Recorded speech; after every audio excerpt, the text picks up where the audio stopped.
Hello dear friends, अगर कोई person business start करता है और बिजनेस स्टार्टिंग के समय ही उसे बहुत कंफ्यूजन रहता है और वह कुछ ऐसी मिस्टेक कर देता है जिसकी वजह से उसे फ्यूचर में कुछ नुकसान उठाना पड़ सकता है। वो कौन कौन सी मिस्टेक एक नया पर्सन जो कि एक नया बिजनेस स्टार्ट करता है वो करता है। सबसे पहली बात करते हैं रजिस्ट्रेशन इन जीएसटी। अगर कोई पर्सन बिजनेस स्टार्ट करता है, चाहे वो ट्रेडिंग का बिजनेस हो, चाहे वो सर्विस हो, चाहे वो कोई मैन्युफैक्चरिंग बिजनेस हो, उसको सर ये नहीं पता रहता है कि जीएसटी में रजिस्ट्रेशन उसको कब कराना है कब नहीं कराना है, वो जीएसटी में रजिस्ट्रेशन करवा देता है। अगर आप कोई भी न्यू बिजनेस स्टार्ट करते हैं, अभी अभी आपने कोई नया बिजनेस स्टार्ट किया हुआ है, अगर उस बिजनेस का टर्नओवर अगर गुड्स के केसेस में 40 लाख रुपीज से ज्यादा का टर्नओवर है और सर्विस के केसेस में 20 लाख रुपीज से ज्यादा का अगर आपका ग्रॉस रिसिप्ट आती है तो ही आपको जीएसटी में रजिस्ट्रेशन करवाना है। अदरवाइज आपको जीएसटी में रजिस्ट्रेशन कराने की नीड नहीं है। लेकिन बहुत सारे ऐसे पर्सन है जो बिजनेस स्टार्ट करते समय ही जीएसटी का रजिस्ट्रेशन करवा देते हैं कि उन्हें ऐसा लगता है कि हमें बिजनेस स्टार्ट करने से पहले हमको जीएसटी का रजिस्ट्रेशन कराना जरूरी होता। तो ये मिस्टेक आप नहीं करें। दूसरा होता है सर वॉलेंट्री रजिस्ट्रेशन। अगर आपको रजिस्ट्रेशन की नीड नहीं है, यानी कि अगर आपका टर्नओवर 40 लाख रुपीज या 20 लाख रुपीज से ज्यादा नहीं है और आपको रजिस्ट्रेशन की नीड नहीं है, आप वॉलंटरी रजिस्ट्रेशन करा सकते हैं। स्वेच्छा से आप रजिस्ट्रेशन करा सकते हैं। स्वेच्छा से रजिस्ट्रेशन कराने का एक और बेनिफिट होता है, वो बेनिफिट ये होता है कि अगर आप कोई भी कैपिटल गुड्स परचेज करते हैं, यानी कि जिसको आप फिक्स एसेट में लेके जाते हैं, जिसको आप अपने बिजनेस में यूज करोगे, उसका जो इनपुट टैक्स क्रेडिट है वो एक रजिस्टर्ड पर्सन को मिल जाता है। तो यहां पर अगर आप बिजनेस को स्टार्ट करते हैं, स्टार्टिंग के समय ही अगर आप जीएसटी का रजिस्ट्रेशन ले लेते हैं और इसके बाद अगर आप कोई फिक्स एसेट परचेज करते हैं तो उसका आईटीसी आपको मिल जाता है। लेकिन अगर आपको रजिस्ट्रेशन कराने की नीड नहीं है, आपको रजिस्ट्रेशन नहीं करवाना है अगर आपका टर्नओवर 40 लाख या 20 लाख रुपीज से कम है। दूसरी मिस्टेक आती है sir compliances in GST. GST में रजिस्ट्रेशन तो करवा देता, चाहे वो वॉलंटरी रजिस्ट्रेशन हो, चाहे वो कंपल्सरी रजिस्ट्रेशन हो, आपका रजिस्ट्रेशन तो हो ही जाता है। लेकिन रजिस्ट्रेशन के बाद में बहुत सारे टैक्स पेयर ऐसे होते हैं जिनका फॉर एग्जांपल किसी मंथ में सेल्स नहीं होता, जिस मंथ में उसका सेल्स नहीं होता है वो समझते हैं कि सर उस मंथ का हमको जीएसटी के रिटर्न्स या जीएसटी के जो भी कंप्लायंसेस है उस कंप्लायंसेस को हमें फिल करने की जरूरत नहीं है।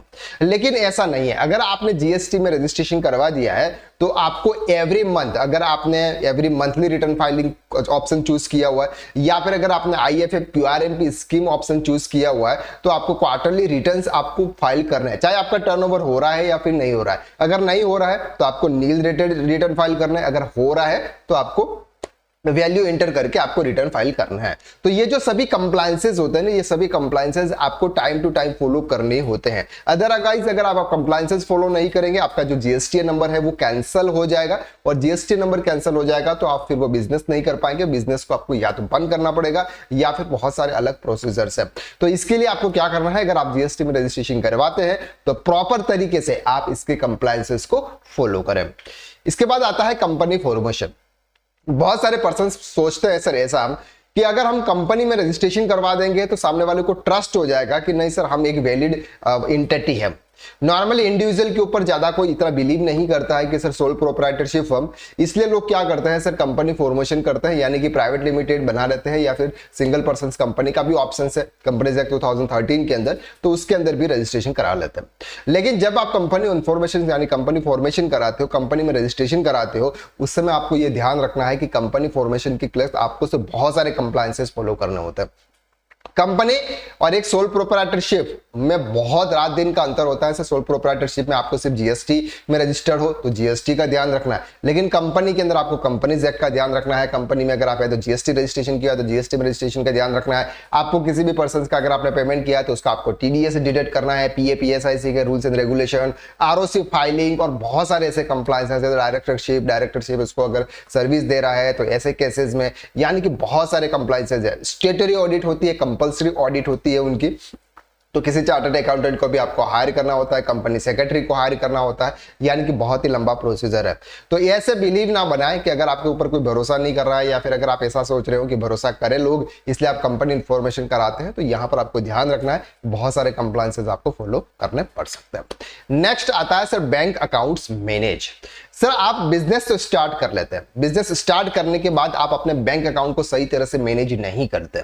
बैंक अकाउंट को सही तरह से मैनेज करने का मतलब होता है कि अगर हम कोई बिजनेस कर रहे हैं तो बिजनेस का सेपरेट एक करंट अकाउंट्स ओपन कराना होता है। बिजनेस के जो भी ट्रांजैक्शन होते हैं, अगर हम किसी पार्टी से लेन देन करते हैं, किसी पार्टी को गुड्स परचेज करके गुड्स को पेमेंट करते हैं, या किसी पार्टी को सेल्स करते हैं उसे पेमेंट रिसीव करते हैं, सैलरी एक्सपेंसेस जितने भी है वो सब एक्सपेंसेस आपको, वो जो सभी जो ट्रांजैक्शन है वो सभी ट्रांजैक्शन आपको आपके करंट अकाउंट से मैनेज होने चाहिए।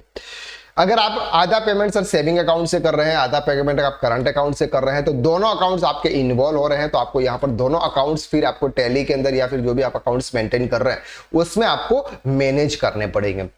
अगर किसी पर्सन से आपने लोन लिया सर आपने सेविंग बैंक अकाउंट में, और अगर आप पे कर रहे हैं आप करंट बैंक अकाउंट से, तो वहां पर बहुत सारे ऐसे इश्यूज हो सकते हैं। तो आपको इन चीज का ध्यान रखना है कि जिस बैंक में आपने लोन लिया हुआ है उसी बैंक के अकाउंट से आपको उस लोन को रिपे करेंगे तो बहुत ज्यादा बेटर होगा। तो आप प्रॉपर तरीके से अपने अकाउंट्स को मैनेज करें, प्रॉपर एक करंट अकाउंट ओपन कराएं, और बिजनेस के जो भी ट्रांजेक्शन है वो सभी ट्रांजेक्शन आप अपने करंट अकाउंट्स में ऑपरेट करें। पर्सनल ट्रांजैक्शन को सेपरेट कर दें, उसको बिजनेस के साथ में इन्वॉल्व ना करें।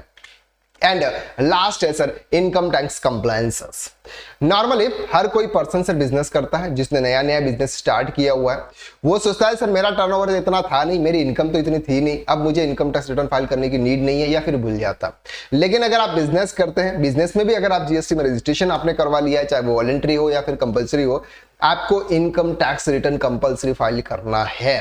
तो ये चीज आपको ध्यान रखनी है, साल में एक बार रिटर्न आता है। अगर इंडिविजुअल के केसेस की अगर हम बात करते हैं, जिसका बिजनेस है और टर्नओवर अगर वो सेक्शन 44 एडी अप्लाई कर रहा है, टर्नओवर 1.5 करोड़ से नीचे है या 1.5 करोड़ या 2 करोड़ से नीचे है, तो आप यहाँ पे सेक्शन 44 एडी अप्लाई कर सकते हैं। तो उनके लिए जो ड्यू डेट है वो है 31 जुलाई। और अगर जिसका टैक्स ऑडिट होता है, जिनका टर्नओवर ज्यादा होता है, जो 6% या 8% से कम प्रॉफिट शो करना चाहते हैं, वो पर्सन टैक्स किसी चार्टर्ड अकाउंटेंट से टैक्स ऑडिट करवाते हैं, और उनके लिए जो रिटर्न फाइलिंग की डेट है वो 31 अक्टूबर 2024 है। तो आपको अगर आप बिजनेस करते हैं, बिजनेस के अंदर आपका trading profit and loss account चाहे आप प्रिपेयर नहीं कर रहे हो XYZ, लेकिन फिर भी आपको इनकम टैक्स रिटर्न फाइल करना है। इनकम टैक्स रिटर्न में आपको ये दिखाना है कि इस साल में आपका कितना सेल्स हुआ था।